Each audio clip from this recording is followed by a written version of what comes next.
4, 3, 2, 1.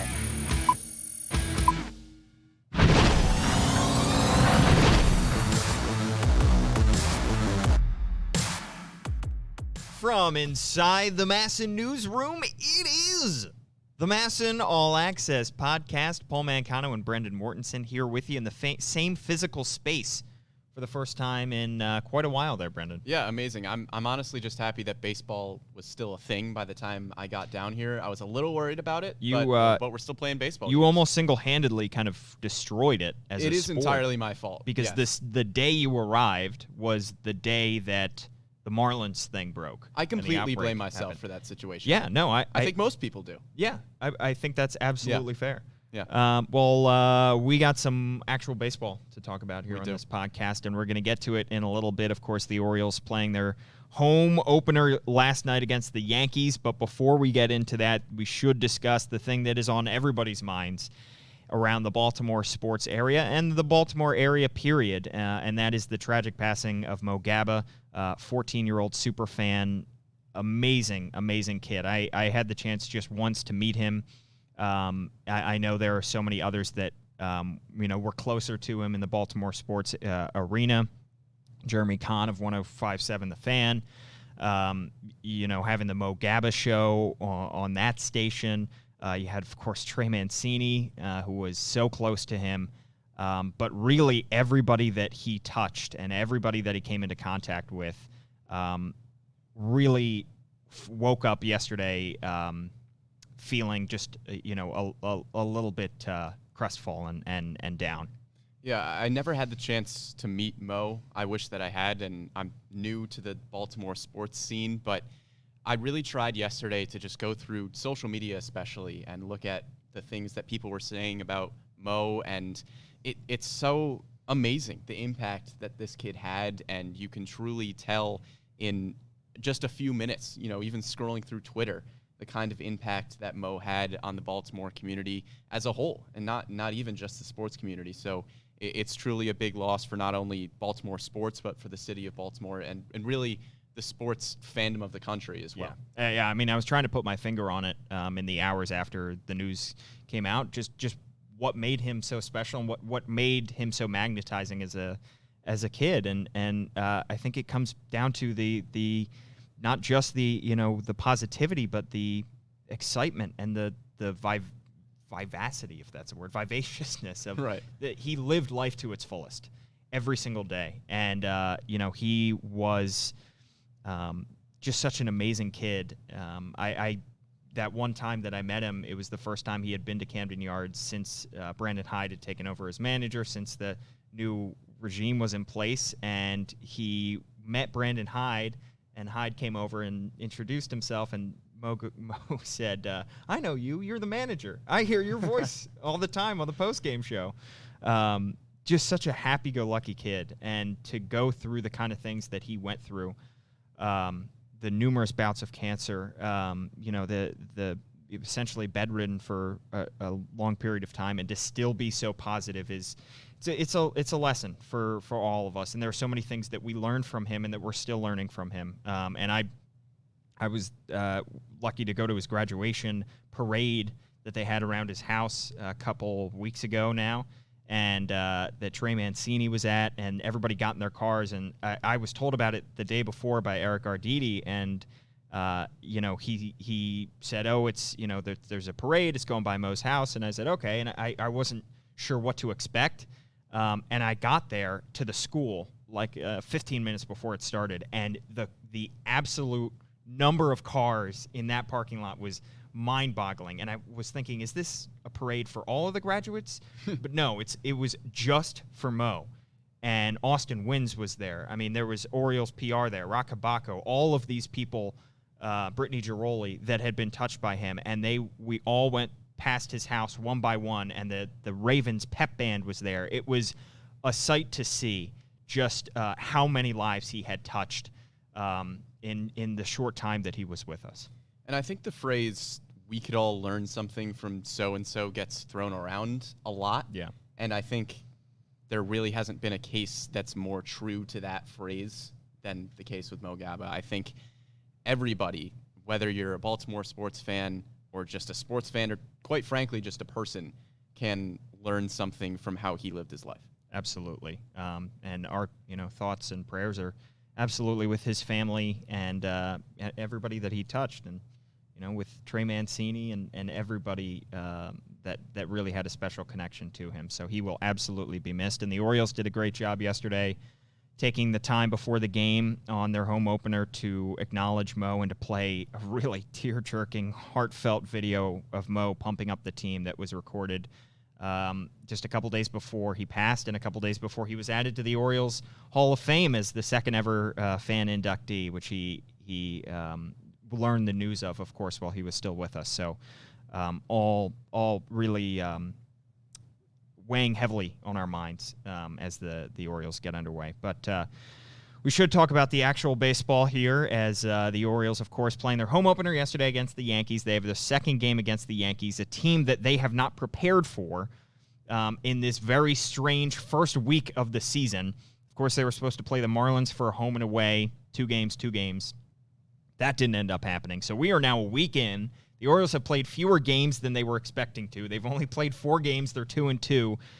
And anytime you have that small sample size, Brendan, you're going to get some weird numbers and statistics, like the fact that Jose Iglesias is still hitting 500. Oh, that's not weird. That's going to be a thing the whole year. Yeah, Melanie Newman suggested we change our over-unders. We probably should. We probably should at this point. But also, you can still learn some stuff from this small sample size. We have really gleaned some interesting stuff from this first week of the season, not just with the Orioles, but around baseball. So, Brendan, let's talk about the things that we have learned from the first week of the season. Well, in a 60-game season, you're looking at even 4 games that the Orioles have played. That's a big sample size in a 60-game season. It might not be in a normal length, but right now we can take some things from it. And my first takeaway, we're starting with a big one. The Orioles, I think, are almost better than the Red Sox. See, this take looked better yesterday. It did. Yeah. Because the Red Sox just beat Jacob deGrom yesterday. Yeah. And I don't know if you've heard, but Jacob deGrom is pretty good. He is, but also, if he's on the mound, the Mets are losing. That's crazy. Pretty much how it goes. I think the Orioles are almost better than the Red Sox. Have the better record right now. Baltimore sits at 2-2 and Boston at 2-4. The pitching rotation, advantage Orioles, especially with a healthy John Means. The Orioles have John Means, Alex Cobb, Wade LeBlanc, and Wojo as their top 4. And then with the Red Sox, you've got Eovaldi, Martin Perez, Ryan Weber, Zach Godley, who came out of the bullpen last night, might be your number 4 starter. That's advantage Orioles. Yeah, they did take 2 out of 3 from them over the weekend without having John Means at all. You wonder if John Means were on the mound. I'm not saying they would have won that 13-2 loss on opening day, but it probably would have been closer than 13-2. Probably. If it were Means instead of Tommy Malone. Yeah. Brendan, this is a spicy take, and I think the Orioles are 2-2 right now, but they very well could be 2-4 in 2 games. Very well could be. So, sure.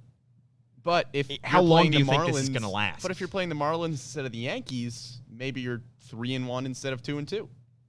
Or math, I don't know. It's a spicy take. So it is. Okay. Well, the Red Sox lineup also isn't hitting right now. JD Martinez is really the only one that's played well. Rafael Devers is hitting 200 and has a WAR of -0.4. Xander Bogaerts is hitting 167 and has 3 hits. But again, 6 games. Again, that's not going to...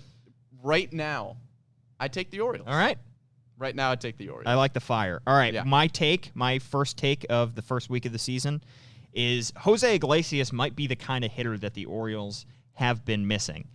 Were missing last year, and now they very much could use him at this point. And the reason I say that is not to bang on Jonathan Villar too much, but Villar certainly had that 267 average last year. He hit a ton of homers. He had a bunch of stolen bases. But Iglesias, that 500 average is absolutely going to go down, obviously. But if he hits close to 288, where he hit last season, and if he hits around the same number of homers, at least at a prorated rate, he had 11 last year, he's just a better situational hitter than Jonathan Villar was. Jonathan Villar was very aggressive struck out a bunch, got himself into a lot of trouble, and was just kind of easy to pitch around if you knew how to pitch to him. Jose Iglesias is better, and we've seen it in the first few games. He's better at making contact. He's better at fouling off balls. You look at their two careers. When the pitcher gets ahead in a count against Jonathan Villar, Villar hit 249 and had an on-base of 254. Jose Iglesias had an average of 249, on-base of 254. Jonathan Villar, when he is behind in the count, he hits 174. So once you get 2 strikes on this guy, it's pretty easy to put him away. 2 strike counts with Jonathan Villar in his career, 165. 2 strike counts with Jose Iglesias in his career, 236. So it is just he is able to fight off pitches, get deeper into counts, and help keep that lineup chugging when he gets behind. And that's something that I think the Orioles really struggled with last year. They liked having Villar's at bat, but when he was out of an at-bat, he was out of it. And it would be a 3-pitch at-bat. It would just not be a productive at-bat whatsoever. Even if Jose Iglesias is not getting a hit in at-bat, you can pretty much count on him to extend it, to get at least several pitches in, rack up that pitch count for the pitcher, and try to get on base. Well, I'll take it a step further. I don't think Jose Iglesias is just the bat that the Orioles needed. I think he's everything that the Orioles needed. I mean, it doesn't even include his glove. Right. Yeah. That's my point. You look at what Jose Iglesias does defensively from his shortstop position, there's a lot of things that defensive metrics will tell you, and he's much better in all of those metrics than the Orioles had at shortstop last season. He just makes plays that we haven't seen from an Orioles shortstop defensively in a long time. He's just a really good defensive shortstop. There's not much more to it than that. Yeah, I mean, he adds so much value on both sides. Yeah, I mean, there's no question he is a defensive upgrade, obviously, over Jonathan Villar. So, yeah, I mean, if he hits around that 288 that he hit last year and has around the same on-base percentage and still is somewhat productive power-wise, and he hasn't hit a homer yet, but he's hit 4 doubles. So he's got extra base hits as well. And the situational hitting, I think, is better than Jonathan Villar. So this might be a bigger jump than we predicted before the season in terms of production from Villar to Iglesias. Right. All right, next up in terms of my spicy takes, Brennan, Austin Hayes will come around. And this is kind of what we've heard and what we expected. I mean, we're 4 games in. So far, he's hitting 143. But you look at his StatCast numbers, and they all point to him turning this around. 91st percentile in expected batting average, 87th percentile in expected weighted on-base percentage, and 79th percentile in expected slugging. So the point is he is making great contact, and the stats say that he should be producing more than he has been so far. He's made several loud outs. He's hit several balls to the track, and he's making great contact. He's not the great thing is he really has not struck out a whole lot through these first 4 games, which is what you might expect from a guy who has as few plate appearances career-wise as he does. So all of these things are pointing in the right direction. I think he's going to turn it around. And he's walked a couple times, which is what you could use, of course, from a leadoff hitter. And his speed is dangerous on the base paths as well. I think he's pretty solidly the leadoff hitter in this lineup. And the other thing, too, I remember going back to the first game against the Red Sox where the Orioles got blown out. Austin Hayes, in his first at-bat, I believe it was, took an outside slider and just went with it the other way. And, yes, it was an out. It was a warning track fly ball, but it was still a really good piece of hitting. Right. That's just one of those things where if you're second year, pretty much first-year hitter in Austin Hayes, and you can take an outside slider and push it the other way with power from the leadoff spot, that's just a really good piece of hitting, whether it's an out or not. Yeah. So that, even there, is an encouraging sign. And like you said, I don't think that average is going to stay as low as it has been to start the season. I agree. It's going to trend up. Brennan, what else have you learned from this first week of the season? I think maybe this isn't something that I've learned, but something that's been a little bit more solidified.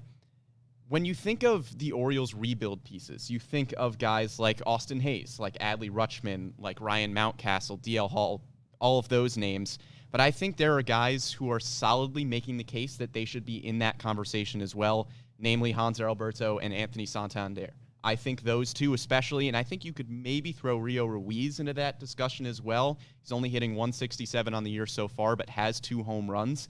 I think those 3 could be pieces that you look at if you're the Orioles, and those are guys that you want in your future lineup. I don't think you need to find a new second baseman. I don't think you need to find a new left fielder. I think Alberto and Santander especially have worked their way into the conversation of this Orioles rebuild. I think those are pieces that you can continue to build around moving forward. Yeah, I mean, I think of course, we relate everything to the Astros because of Mike Elias' history there, but I think of how the Astros, when they were going through their rebuild, and they had Carlos Correa waiting in the minor leagues as a former number 1 overall pick, and they had several top guy, Alex Bregman, waiting in the minor leagues, top prospect.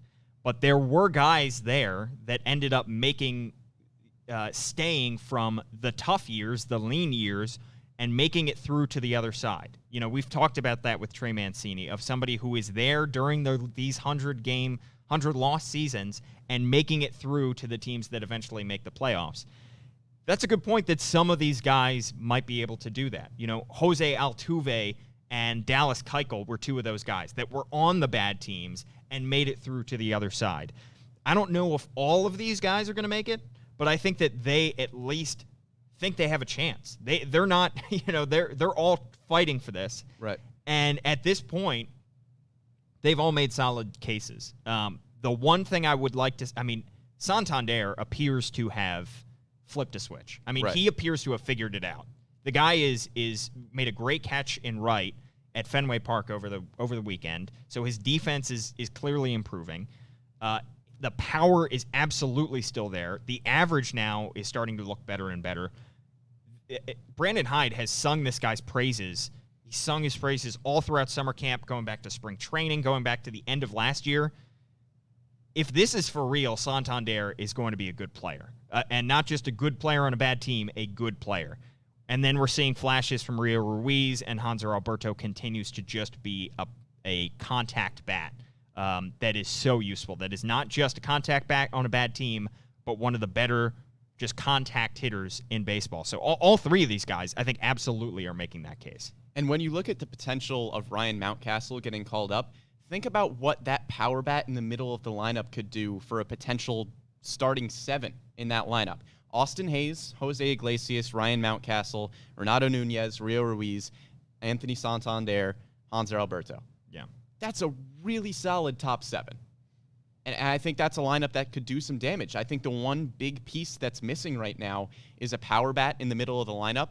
And I know Ryan Mountcastle is only going to be a rookie, but his bat has been ready for a while. Yeah. It's his defense that has kept him down in the minors. So if he's able to come up and be a big contributor offensively, this is an entirely different team because you've got guys around him that can get on base. We talked about how good of a hitter Jose Iglesias has been. Austin Hayes, his average is going to go up. We know about Hanser Alberto. He's a hit machine. And Anthony Santander as well. Yeah. You've got guys around the power bats now that can get on base. This is a lineup that could score some runs. Yeah, and you know, a true successful rebuild takes both things. It takes having the drafting well and developing these top prospects very well. You know, that is the most important piece, is making sure that an Adley Rutschman, a Grayson Rodriguez, D.L. Hall turn into the stars that they're expected to be. And same with drafting and Heston Kjerstad. You know, you got to hit on him. Those are the most important. But the second piece, and the piece that is they're going through right now, is trying to find these gems that are cast off by other teams for whatever reason and turning them into solid contributors. Maybe not your best players, but you can't have a World Series, a competitor. You can't have a annually competitive team without having the secondary guys to go along with your superstars. So that's what this year and last year and next year probably will be, is not just waiting for Adley Rutschman, Grayson Rodriguez, Ryan Mountcastle, but also saying, all right, who are these guys that we can pick up off waivers, that we can sign to a minor league contract that might turn out to be a contributing player at some point. All right, next takeaway from the first week, Brendan. My next takeaway, the Orioles really miss John Means. Yeah. And I think John Means and Alex tonight? Cobb could be a really good 1-2 punch. That's my takeaway. If Alex Cobb is healthy and he's pitching well. I know a 1.69 ERA is probably not going to stick throughout the entire season, but if he can keep his ERA in the mid-3s, that's a really good 1-2 punch with John Means, and it's a much different pitching rotation with John Means back in it. He comes back tonight against the Yankees, which is going to be a very tough test, but I think if you have that 1-2 punch, could be really good things going forward. Yeah, I mean, that was about as encouraging a start from Alex Cobb that anyone could have hoped for in his first start of the season against the Red Sox. He gave up 1 run in 5 1/3 innings. Looked really good. His off-speed stuff looked great. He was hitting the lower to mid-90s. Again, always going to be a concern is his health. But absolutely, I mean, if he can get through this sprint of a season and just pitch like he did against the Red Sox, somewhere like that in the first, in these 60 games, yeah, I mean, he again, it's always been there. The talent that he commanded a huge contract last offseason for a reason. He got paid that money for a reason. It was because the talent is there and has always been there. So absolutely, I think. My next take, Brendan. The Orioles will be better in 2020 at drawing walks and will also be better at not issuing walks. Last year, that was one of the biggest issues in their pitching staff, in their bullpen in particular, was the free passes that they gave to guys. They gave up the 11th most walks. They allowed the 11th most, I don't know how you say that. They walked guys. English is hard. They walked guys a lot. A lot. And at the same time, they weren't doing that at the plate. They had a bunch of aggressive young hitters swinging freely. Already mentioned Jonathan VR. He was just one of them. And they drew just the 25th most walks at the plate.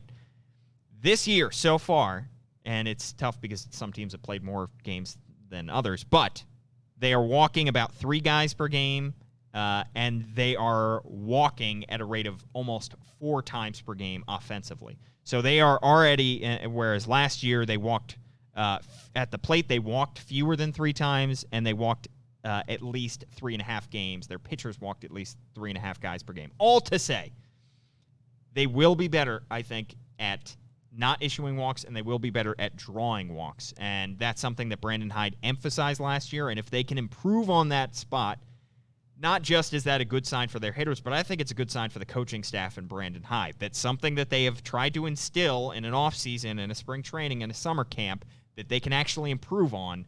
That is a good sign to say that these guys who are in charge of developing these guys are in the right place. They know what they're doing. And we've talked about, too, the potential of taking these gems, finding these gems that really no other team wanted. The basic fundamentals of not walking guys and trying to draw more walks, that turns an average player just a little bit better, just doing those small things.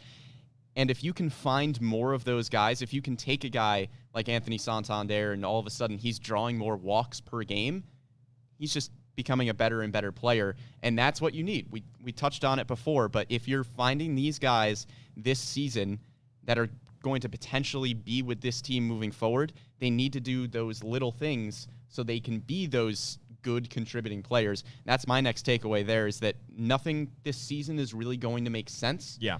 But I think the goal remains the same as it did last year, like you mentioned. The goal is to find these guys that could potentially be a part of the rebuild going forward and we could see in the Orioles starting lineup in 2023. Yeah, I think no matter what happens this season, it's going to be wacky, it's going to be weird, it's really not going to make any sense, but the goal should remain the same. Yeah, I mean, that's my last takeaway of what we have learned from this first season is last week we did over-unders and season predictions. Those are complete garbanzo beans. Those are garbage. Horrible. But also because literally within hours of us recording that and posting that, they ended up changing the rules of the postseason, right, and adding an extra team in every division. That was so crazy. The fact that the season started in like 3 hours, and they were like, "Hey, by the way, we're gonna add in like 10 more postseason teams." Yeah, and I mean, so we did predict season division winners, but we did. The second best team in every division is now going to make the playoffs. So, right. And also our over-unders. I don't know if the Orioles are going to play 60 games, given that they lost the past 2 games. I don't know if anybody's going to play 60 So if games. they play 52 games, I don't know if those over-unders are going to hold. And, but then what do you do with standings if a team plays like 52 games and another play? Do you just go winning percentage? You got that's what we've heard from reports, is that they will go winning percentage. But I mean, at some point, that's crazy. Not going to matter obviously for the Marlins because they're not going to make the playoffs. But it could matter for a team right in the middle. It could matter if the Yankees missed some games. It could matter for them if they're going to make the playoffs, but what if they have to make it as a wild card because they missed some games and their record isn't as good as the Rays, or So I think that there are going to be so many, and we are just in the first week of the season. We've already hit so many speed bumps at this point. I came down to Baltimore and everything just went off the rails. I would prefer if you went back to Albany, Brennan. I probably should. Yeah, this is going to be interesting, but the Orioles are back tonight at Oriole Park at Camden Yards, playing the Yankees, sending their best pitcher to the mound, hoping to snap this, 18-game win streak by the Yankees against the Orioles? Because they won, 17 straight last year, and then last night they lost one. So 18 straight. Yeah, that's a lot of straight games. The Yankees are really good. They are. Their lineup is fantastic, and John Means did not have a lot of success against the Yankees last year. I think he had an ERA of over 8, I want to say, which isn't great. So it's going to be another tough challenge, but again, I think the goal is just you're trying to find those guys who are going to have maybe somebody has a big game and maybe they start trending in the right direction, and you're not expecting the Orioles to take 2 out of 3 from the Yankees. No, not by But any you're stretch. Expecting and hoping for some of these guys to just get in good at-bats. I mean, heck, Dwight Smith Jr. hit a 2-run home run off of Garrett Cole yesterday. That's awesome. Yeah. Then that's what you're looking for. Yeah, heck. Well, we talked about the Yankees with Brett Hollander, who is Orioles broadcaster, and he was on O's Extra yesterday. He's going to be calling the games over the weekend. Brett Hollander joining the MASN All Access Podcast. Here he is. And we're joined on the MASN All Access Podcast by Brett Hollander, Orioles broadcaster, wears many hats, jack of all trades, if you will, who was on the O's Extra pregame show last night, going to be doing radio this week, of course, hosts a podcast for the Orioles. Brett, you do it all. Thanks so much for hopping on our podcast. Thanks for having me, Paul. So let's start off with kind of the overarching news going into last night's game.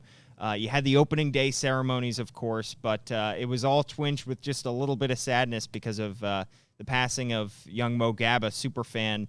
And the Orioles and all of Baltimore really lost a great one in Mo Gaba. And you voiced that little piece that the Orioles did recognizing Mo. Just feels like, everybody woke up yesterday with heavy hearts.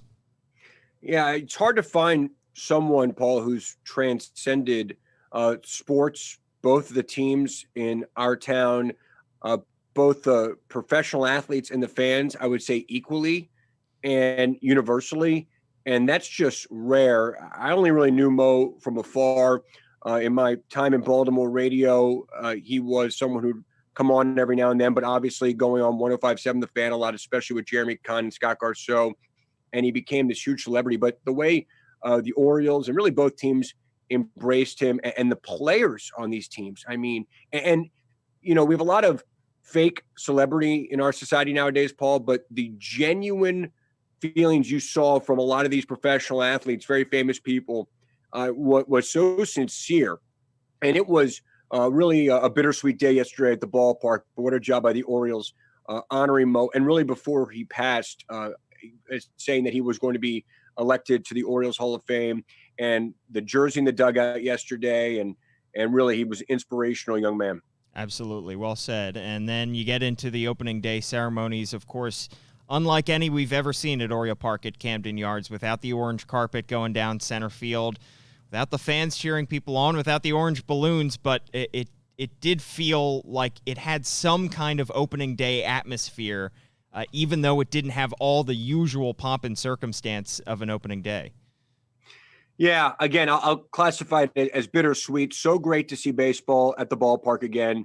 Orioles and Yankees, and I was thinking about this yesterday, that in our lives right now, looking for some semblance of normalcy and routine, I emailed our friends at Stats Inc. How many times have the Orioles and Yankees played since 1954? I don't have it right in front of me right now, but it's over, 1,000 times. So in the sense that Orioles, Yankees, hot summer, July night, there's nothing more normal in Baltimore on a hot summer July night than the Orioles facing the New York Yankees. And that alone gives me this sense of comfort and feeling. You don't want to be too comfortable with the fact that the Orioles lost again to the Yankees and Garrett Cole, but there was a sense, hey, that's the Orioles and Yankees out there, and that feels just about right for a late summer night. Now, I don't want to get used to not having any fans at the ballpark ever, especially on opening day, and not the energy and enthusiasm and the optimism of an opening day. And, I want to see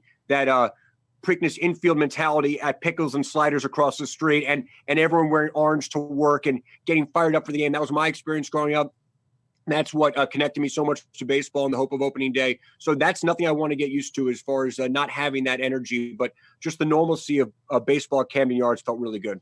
And a little bit of too much normalcy, I think you could say, was the Yankees continuing to beat the Orioles and continuing to hit home runs against the Orioles. They hit 3 in the first 3 innings against Asher Wojciechowski. They were fine through the middle innings, and then in the later innings, they tacked on some runs as well. They continue to absolutely mash home runs at Camden Yards. I think maybe the only light at the end of the tunnel here would be that tonight the Orioles send their best starter to the mound in John Means, but for whatever reason, and there probably are numerous, the Yankees just continue to pummel Orioles pitching. Well, that lineup is really good. They're not totally picky on the Orioles. I mean, that is as potent and deep of a powerful lineup as you're going to see. And it's interesting. I was looking at this yesterday. We think of the Yankees, and it's true that they are a high-priced ball club that goes out and gets star players.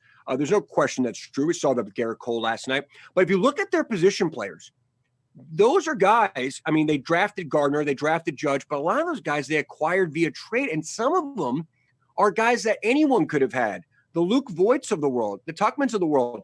These are guys that were readily available. Now, granted, Gleyber Torres, they were able to spin for Aroldis Chapman. Not everyone can have Aroldis Chapman. You have to have a lot of money to get Aroldis Chapman and then trade for him and then trade him to Chicago to get Torres. But a lot of those guys, you have to give them the credit, were, who had heard of Mike Ford? Who had heard of Luke Voit? And granted, when you're put around Aaron Judge and Giancarlo Stanton, it's going to increase your numbers and your power potential and all of that.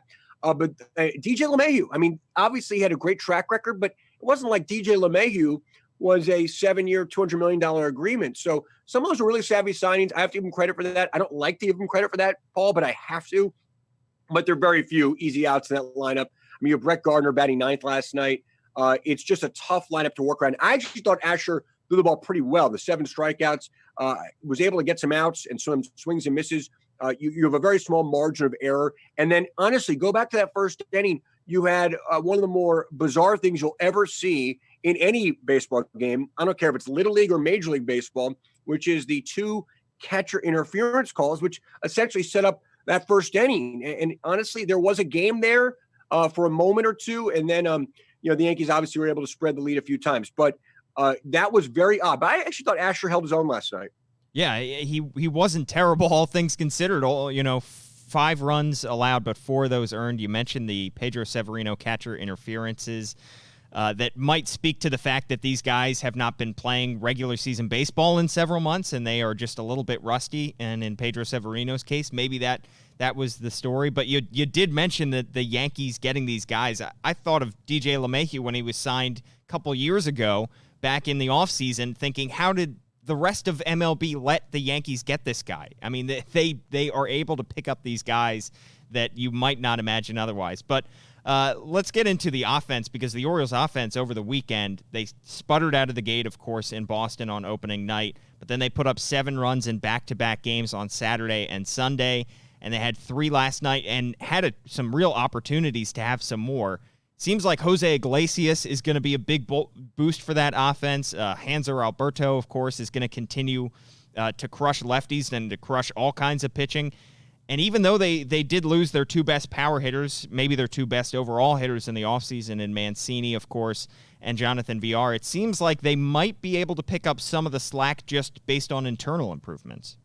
Yeah, well, Alberto, he is just someone who's going to be a thorn in the side of opposing pitchers. I mean, he finds grass in the outfield and is just a tough out. tough to strike out. And then Iglesias obviously has been hitting the cover off the ball, and in some ways so is Rio Ruiz. And Santander might be a star. So that's a pretty good force. Obviously, you can't wait to see Trey Mancini back in the lineup in the middle of that group. And although he doesn't have a lot to show for it, Paul, Austin Hayes, I think, has been very good hitting the ball so far. He's had 2 very long outs. I thought one that he just missed last night, and one at Fenway, which was an out, which was hit about 410. So he's going to be fine. I love the energy Austin Hayes brings to the top of that lineup. And he's also walked a few times. And if you also think about it this way, DJ Stewart is getting on base a little bit. He's not crushing the ball or anything. And then Chance Sisco with the 3 walks the other day. So you get that at the bottom of the lineup. You turn it over to Iglesias and Alberto. You're going to have some guys on base, and they're going to make life tough for the opposing pitcher. So I kind of like that. It's getting some guys who are going to get on base at the bottom of the lineup. Listen, this is not the Yankees. They're not going to move heaven and earth with their power. But there are some tough outs in this lineup. Yeah, and I had WJZ's Mark Viviano on last week, and he talked a little bit about Brandon Hyden, the job that he's done, especially during these strange circumstances and having to keep his team together. Of course, they have a couple days off. Now they're playing the Yankees, a team that they have not prepared for at home. In addition to all of the job requirements that come with managing a team that is in the midst of a rebuild, personally, I continue to be impressed by the job that he has done, the demeanor that he brings on a day-in, day-out basis, the positivity, but also the ability to teach these guys as it goes along. What have you noticed about Brandon Hyde through summer camp and through now the first week of the season?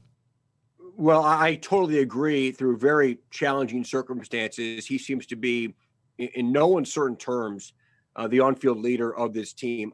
I think last year, from afar, my observations were it was still a team and a franchise very much in transition. When you have someone managing like Buck Showalter, who obviously will have a total grip on almost everything a franchise does, that kind of transition out of that does not happen overnight, although the roster was quite different and the front office was extremely different. So I just feel Brandon just seems a lot more comfortable in what he is and what his position is with the organization. He seems much more comfortable in not only his own skin, but the day-to-day routine.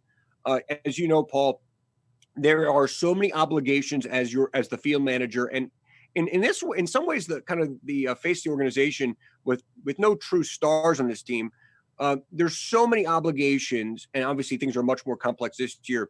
The media obligations, there are fan obligations, there's front office obligations, there's scouting obligations, and how you manage your time and how you prepare for your games and how you manage these ever-expanding coaching staffs, training staffs, and rosters.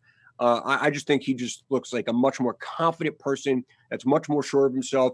And to me, he just looks like the leader of this team right now. Totally agreed. Brett, thank you so much for hopping on. Thanks, You recorded an Orioles podcast earlier today. Where can Orioles fans hear that podcast? Well, that's our twice a week podcast, Inside the Yard. I do it with Orioles broadcaster Jeff Arnold. We talk minor leagues, we talk major leagues, we talk to coaches. We also have our old Orioles Magic, the podcast, which really goes down memory lane with a lot of great Orioles moments. That's also available wherever great podcasts are downloaded. Check it out, Inside the Yard. It's a lot of fun to record. We get an insider segment, and then we usually have a special guest. So we have Gary Kendall, the Orioles' longtime minor league coach and manager, dropping tomorrow. He's at the Bowie site. We have Jose Flores, their base coach, and also the definitive Cole Sulzer interview.